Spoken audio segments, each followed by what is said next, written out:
I live in a typical suburban neighborhood in the United States. It's the kind of place where every house looks almost identical, neatly trimmed lawns, matching driveways, quiet streets that seem to fall asleep before midnight. I work as a systems administrator, and my schedule often drifts into late evenings and nights. I'm used to silence.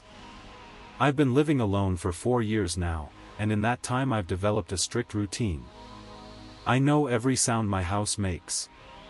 I know the exact hum of the refrigerator when the compressor kicks in. I know how the heating pipes tick softly as they cool down. It was a Tuesday.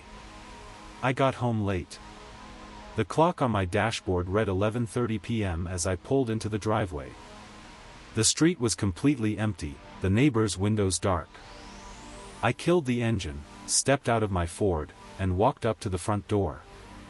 I usually take my keys out before I even reach the porch. I did it automatically, key into the lock, a turn, a click. The door opened with that familiar, slight drag against the threshold. Inside, the house was dark and quiet. The temperature felt a little lower than usual, but it was late autumn, so I didn't think much of it. I dropped my keys into the wooden bowl on the entry table. The sound of them hitting the wood seemed unnaturally loud in the silence. I took off my jacket, hung it on the hook, slipped off my shoes. Everything as usual. I walked into the kitchen to get a glass of water. I flipped on the light. The LED bulbs flickered on with a split-second delay. I stepped over to the sink, grabbed a glass from the drying rack. And then I stopped. There was a mug on the counter, next to the coffee maker. My mug.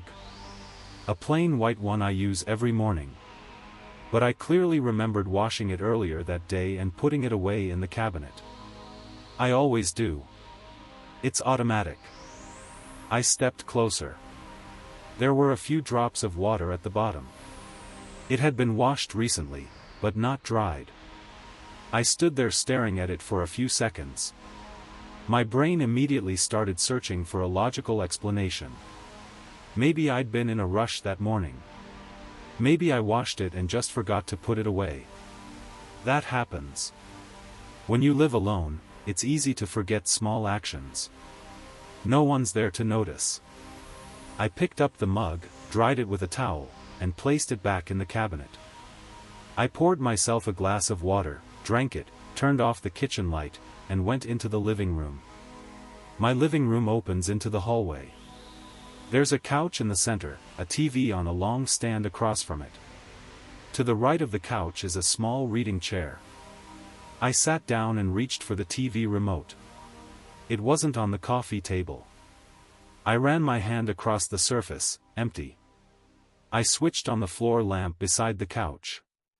The remote was lying on the far end of the couch, near the armrest. That was the second inconsistency. I never leave the remote on the couch. Ever. I always place it on the edge of the coffee table, perfectly aligned with the glass. It's a habit drilled into me. I looked at the remote. Then at the reading chair. It had been moved. Only slightly, maybe an inch or two. But its legs were no longer aligned with the indentations in the carpet where they had always rested. The marks were still there, clear in the fibers, and the chair sat just to the left of them. A faint tingling spread across the back of my neck. It wasn't fear yet. More like irritation. Something in my space had been disturbed. I stood up and nudged the chair back into place. Its legs settled perfectly into the old impressions in the carpet. I sat back down. Turned on the TV. Some late-night news was playing. I lowered the volume almost all the way. I wasn't watching. I was thinking. The mug. The remote. The chair. 3 things out of place. I tried to reconstruct my morning. I woke up at 7. Made coffee. Sat in the chair scrolling on my phone. Then I took a shower, got dressed, grabbed my keys, and left. Could I have shifted the chair when I stood up? Sure.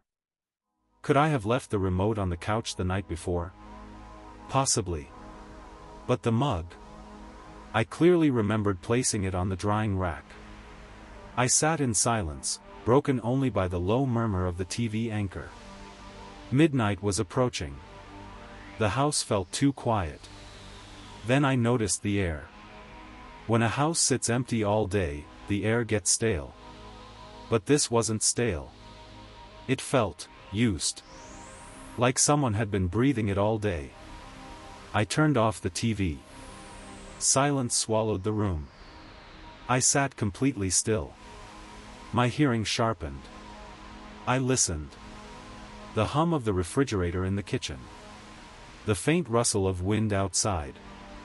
And then I heard it. A very soft sound.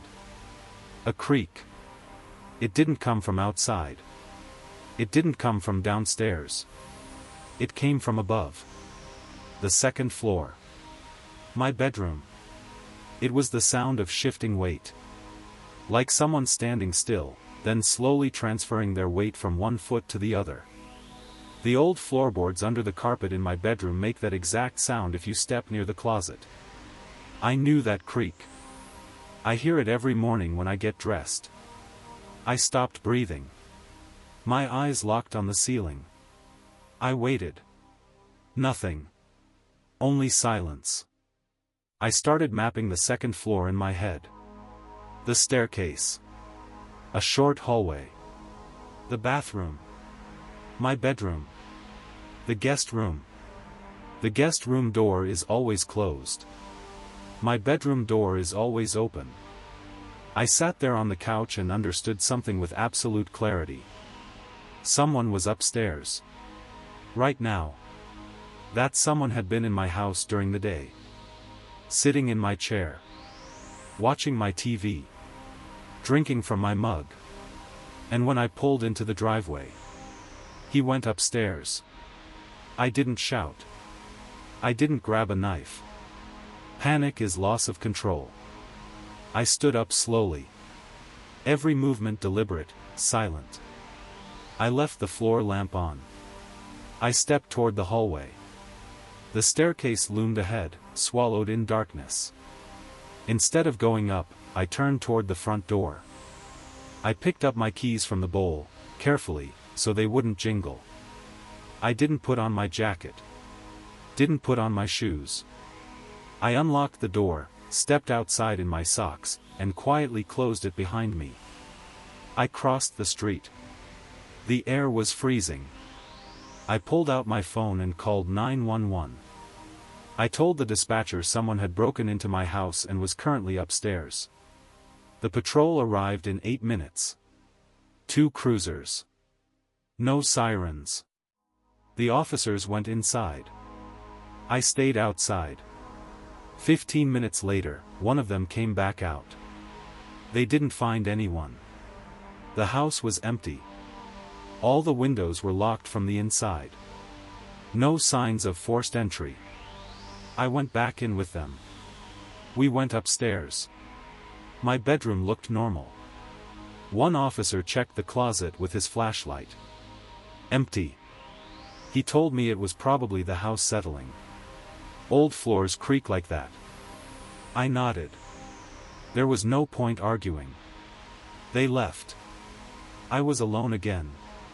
I turned on every light in the house. Then I went into the guest bedroom. It was dusty. I stepped closer to the bed. There was a faint indentation on the bedspread. Like someone had been sitting on the edge.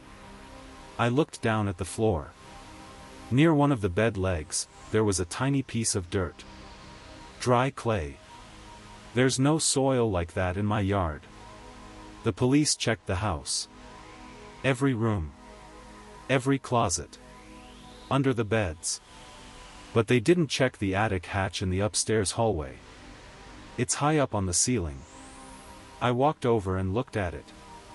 The edges of the hatch were clean. The ceiling around it had a thin layer of dust, but the panel itself and the frame were completely clean. It had been opened. Recently. I didn't go up there. I packed a bag with the essentials, went downstairs, got in my car, and drove to a motel. I sold that house 3 months later. I never found out who it was, or how long he had been there. But sometimes, when I'm falling asleep, I remember that barely audible creak of the floorboard. And I realize he was standing there in the dark, listening to me come home. He knew my routine. And if I had gone upstairs that night, I would have met him. Even now, I check the position of my belongings every time I walk into my home. If something is off, even by a millimeter, I leave. Before we move on to the next story, I'd really appreciate it if you could leave a comment saying where you're listening from and what time it is for you right now. It's honestly fascinating to see how far these stories travel. It also helps the channel grow by showing YouTube that these videos are worth recommending. And if you're already enjoying what you're hearing, feel free to support the video with a like. Alright, let's continue. I was renting a one-bedroom apartment on the 8th floor in a quiet residential part of the city. It was a typical mid-2000s apartment building, long hallways, humming elevators, thin walls that felt more like cardboard than concrete. The layout was simple but spacious. From the front door, a long narrow hallway stretched inward. Bathroom to the left, kitchen straight ahead, and to the right, a door leading into my room. I'm a freelancer. I work in data processing. My sleep schedule has been wrecked for years. I usually work until 3 or 4 in the morning, sitting at my desk with headphones on. But that night, for some reason, I went to bed early. I closed my laptop around 1 a.m., turned off the lights, and lay down. The door to my room was slightly ajar. I don't like sleeping with it fully closed, it feels like there's less air. A faint yellow glow from the streetlights filtered in from the kitchen window, stretching across the hallway and spilling into my room. I woke up for no clear reason. I just opened my eyes in the dark. My phone on the nightstand read 2 a.m. I lay on my back, staring at the ceiling. The apartment was quiet. That familiar nighttime silence of a multi-unit building. Somewhere, faintly, a refrigerator hummed. Water ran through the pipes, one of the neighbors was showering. I closed my eyes, trying to fall back asleep. That's when I smelled it. It was faint. Barely noticeable. Ozone. Burnt dust. The kind of smell you get when you turn on an old electric kettle. Mine in the kitchen was exactly like that, an older model, slightly faulty contact on the base. Every time I switched it on, it gave off that distinct, technical smell. I opened my eyes again. My brain immediately started working through explanations. Maybe the smell came from a neighbor. That made the most sense. Buildings like this share ventilation shafts. I stayed still. Then I heard a click. A quiet, dry click. It didn't sound like it came from the other side of a wall. Sounds from neighbors are usually muffled, distorted by concrete. This one was sharp. It came from inside my apartment. It was the sound of a kettle switching off after boiling. I stopped breathing. My bed is positioned so I can't see the hallway or the kitchen. All I could see was the wardrobe across from me and a slice of wall beside the half-open door. I listened. The water in the pipes stopped. Total silence. I strained my hearing, pushing it to the limit. I tried to convince myself I had imagined it. That it was leftover dream noise. Then came the next sound. A cabinet door opening in the kitchen. Slowly. The right hinge above the sink had always sagged slightly. If you opened that cabinet carelessly, it would produce a low, drawn-out creak. Now that creak lasted for about 3 seconds. Someone was opening it very carefully. As quietly as possible. This was happening in my kitchen. I couldn't move. My body had locked up completely. I'm a logical person. The front door had been locked, 2 full turns of the key. A solid deadbolt. 8th floor. No fire escape outside the windows. No way anyone could be inside. It was impossible. And yet, reality was dismantling that logic piece by piece. I heard something being placed gently on the counter. Ceramic against plastic. A mug. I was lying in my bed, about 50 feet from the kitchen. My phone was half a meter from my hand on the nightstand. But I didn't dare reach for it. Any movement would rustle the blanket. Any sound would give me away. I heard water being poured. A thin, steady stream. Someone was pouring boiling water into a mug. No rush. No hesitation. Absolute calm. Whoever it was moved like they belonged there. My mind started cycling through possibilities. A break-in? Burglars don't make tea at 2 in the morning. A drunk neighbor who mixed up apartments? But how would he unlock the door? Then I heard footsteps. Not shoes. Soft friction, socks sliding against linoleum. Step. Pause. Step. Pause. They were moving from the kitchen into the hallway. Toward me.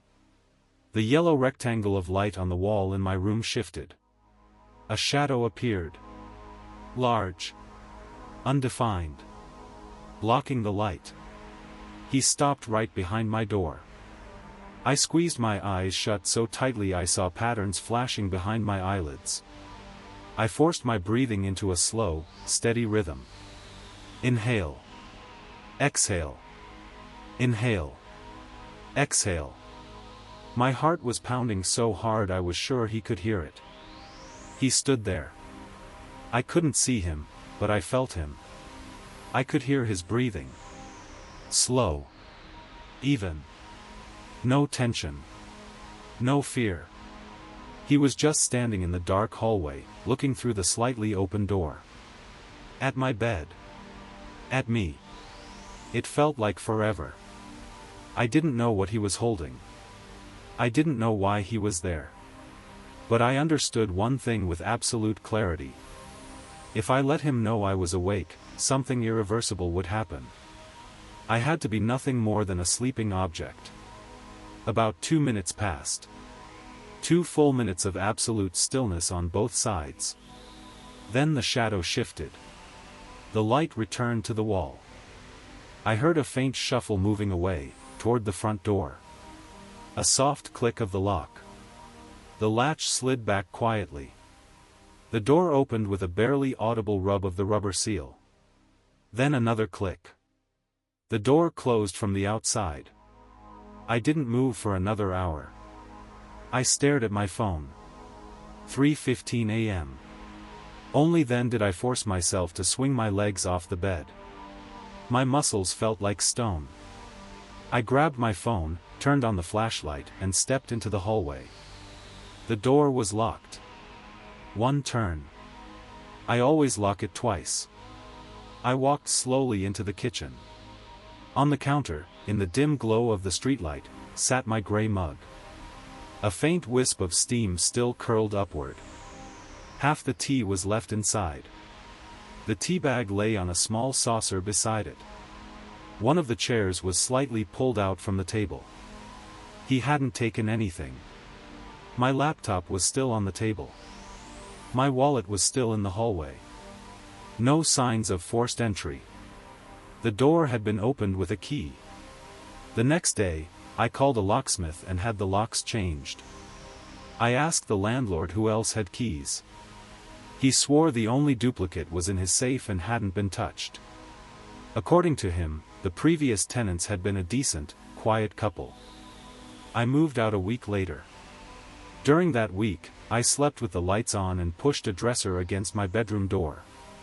The scariest part isn't that someone was in my apartment. It's how he behaved. He didn't sneak in to steal anything. He came in, made tea, stood at my door, watched me sleep, and left. It was routine. And judging by how quietly and confidently he moved in the dark, avoiding the creaky spots in the hallway floor, it wasn't his first visit. He knew where the tea bags were. He knew which cabinet door creaked.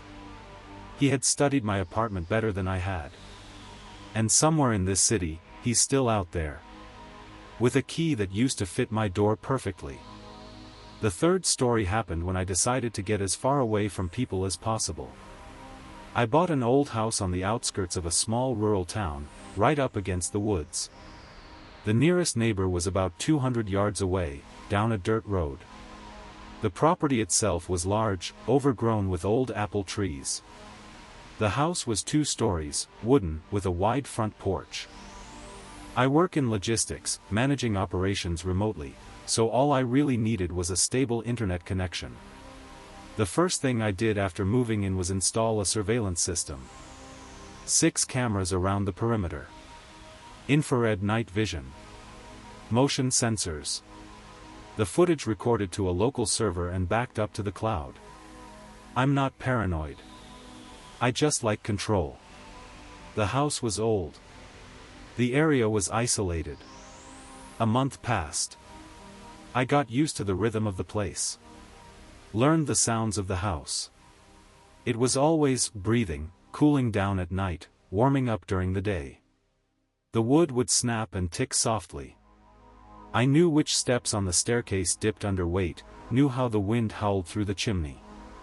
It was mid-November. The leaves were long gone. The nights were deep and heavy. Around 3:40 a.m., I was sitting in my home office on the first floor, reviewing reports before sending them out. The only light in the room came from a desk lamp. Then, suddenly, a notification popped up on the monitor running my camera system. Motion detected. Camera 3. Camera 3 covered the backyard, the area near an old shed and the edge of the woods. I expanded the window. The black and white infrared image showed an empty yard. Bare branches swayed slightly in the wind. I watched for about a minute. Nothing. No stray dog. No fox. Probably just a branch moving or debris shifting in the wind. I minimized the window and went back to my spreadsheets. 7 minutes later, another notification. Camera 5.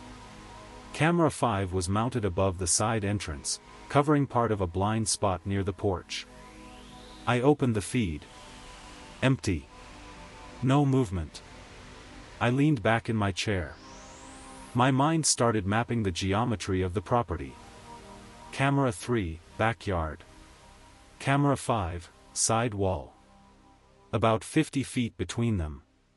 And between their fields of view, there was a narrow blind zone, maybe 3 feet wide, where a large lilac bush grew. If someone moved from the shed toward the house, they could have brushed the very edge of Camera 3's detection zone, triggering the sensor with just a fragment of their silhouette, then passed through the blind spot, and clipped the edge of Camera 5's view. A cold ripple ran down my spine. To move like that, you'd have to know the exact angles of the cameras. You'd have to know precisely where the infrared coverage ends. I stared at the monitor. All 6 cameras showed still, silent black and white images. The silence in the house started to feel heavy. I opened the server logs. The system confirmed it, pixel changes detected at the extreme edges of both frames. I rewound the footage 10 minutes and played it back at half speed. On camera 3, in the lower left corner, a shadow appeared from behind the trunk of an apple tree. It moved smoothly, almost blending with the ground. It was a person. Dressed in something dark, shapeless. Not standing upright. Moving low, crouched, in short bursts. The shadow disappeared into the blind zone. I switched to camera 5. 7 minutes later, in the upper right corner of the frame, a fragment flickered into view, part of a jacket, maybe a shoulder. Just for a second. Then gone again. Into the blind zone beneath the porch. Beneath the porch. Right by the side door. My hand moved slowly toward the desk drawer. Inside was a heavy-duty tactical flashlight. I didn't own a gun. The side door leads into a small storage room that connects to the kitchen. It's old, solid wood, with a heavy mortise lock. From the inside, I always secure it with a bolt. I switched off the desk lamp. The office dropped into complete darkness. I sat there, listening. Not a sound inside the house. The wind outside had died down. Then I realized something. Camera 5 is mounted directly above the side door. If he was standing right at the door, he'd be outside its field of view. But if he tried to force it open, it would make noise. The lock is old, rusted, it grinds with even slight pressure. I sat in the dark, waiting for the sound of a break-in. A strike. Metal grinding. Wood cracking. But instead, I heard something else. A sound from inside the house. A quiet, dry click. The sound of cooling wood. But it didn't come from the walls. It came from the kitchen. I froze. My office connects to the kitchen through a short, open hallway. I stared into that black doorway. Another click. Closer. There's a floorboard right where the kitchen meets the hallway. It always dips and clicks if you step near its center. I always avoid it. Someone was inside my house. He didn't break in through the side door. He came through the front. But how? The front door is metal, secured with 2 heavy locks. And why didn't camera 1, mounted above the front entrance, trigger? I glanced at the monitor. Camera 1's indicator was green. The feed was active. It showed the front porch. Empty. I looked closer. There's a wooden rocking chair on the porch. I always keep it flush against the wall. But in the video, it was angled slightly. That's when I remembered, I had moved it that morning to sweep the porch. The image on the screen wasn't changing. The timestamp in the corner was updating. But the pixels themselves were frozen. It was a loop. He had somehow accessed the exterior junction box and fed a looped video into camera 1. This wasn't some random intruder. This was someone who had prepared. I sat there in the chair, afraid to even blink. The distance from the kitchen to my office is about 30 feet. In the dark, I couldn't see anything. Then I heard a soft rustling sound. Fabric brushing against a wall. He was moving down the hallway. No flashlight. He was walking in complete darkness, using his hand along the wall to guide himself. Slow. Very slow. I couldn't hear footsteps, but I could feel them in the floor. The pressure shifting through the old wood gave him away. He knew where not to step. He widened his stride where the boards creaked more. He had learned the sound map of my house. He stopped right at the entrance to my office. 3 yards away from me. I sat deep in the chair, blending into the dark. I didn't breathe. I could smell him. Cold air. Damp earth. He didn't come in. He stood there for a few seconds. I heard a slow, controlled exhale. Then the faint rustle of fabric again. He moved past the office. Toward the staircase. I heard him start climbing. The stairs creaked terribly, but he placed his feet on the outer edges, where the wood meets the wall. The sound was minimal. He was going upstairs. To my bedroom. He thought I was sleeping there. The moment he passed the midpoint of the stairs, I understood. This was my only chance. I stood up slowly. Millimeter by millimeter. Took my car keys from the desk. My phone was already in my pocket. I left the flashlight, it would clatter if I brushed the desk. I stepped into the hallway. He was upstairs now. I heard a faint creak from the second-floor hallway. He was heading toward the bedroom. I moved toward the front door like I was crossing a minefield. I knew the house. I placed my feet where the support beams ran beneath the boards. Not a sound. I reached the door. It was unlocked. No key needed. He had picked it, and left it that way for a quick exit. I pressed the handle, pulled the door open, stepped out into the freezing night air, and gently eased it shut behind me without letting the latch click. I ran across the yard to my car, parked beyond the gate. I didn't start it right away. I took it off the brake and let it roll silently down the slight slope of the road, about 50 yards into the darkness. Only then did I start the engine. No headlights. And I drove. I stopped at a gas station about 12 miles away. Called the local police. Explained everything. Told them I had video evidence. We returned to the house at dawn with 2 armed officers. The house was empty. They checked everything. The front door showed no signs of forced entry, it had been opened with professional tools. Outside, the junction box had been carefully opened. They found wiring rerouted to intercept the camera signal. We went upstairs. My bedroom looked untouched. The bed was neatly made, just as I had left it that morning. The officers shrugged. Said I must have scared him off when I left. They went outside to file their report. I stayed in the bedroom. Alone. Morning sunlight fell across my nightstand. I stepped closer. There was always a framed photo there. A picture of my late sister. I wiped the dust off it every day. It always stood perfectly centered. Now, it was sitting at the very edge of the nightstand. Face down. He didn't take anything valuable. He didn't leave fingerprints. He just went upstairs, saw the empty bed, walked over to the nightstand, and flipped the photo over. It was a message. He wanted me to know he had time. That he was in control. That he could have done anything. I moved out that same day, leaving most of my belongings behind. Later, I hired a company to collect them. I never went back. But sometimes I think about what he was looking for. Why he came. And most of all, how he knew which floorboards in my house didn't creak. There's only one answer. He had been there before. Many times. While I was asleep. That's all for today. If you made it this far, thank you for staying. Before you go, leave a comment telling me where you're listening from and what time it is for you right now. I read them to see who else is awake at these hours. It also helps the channel grow and signals to the algorithm that these stories are worth sharing.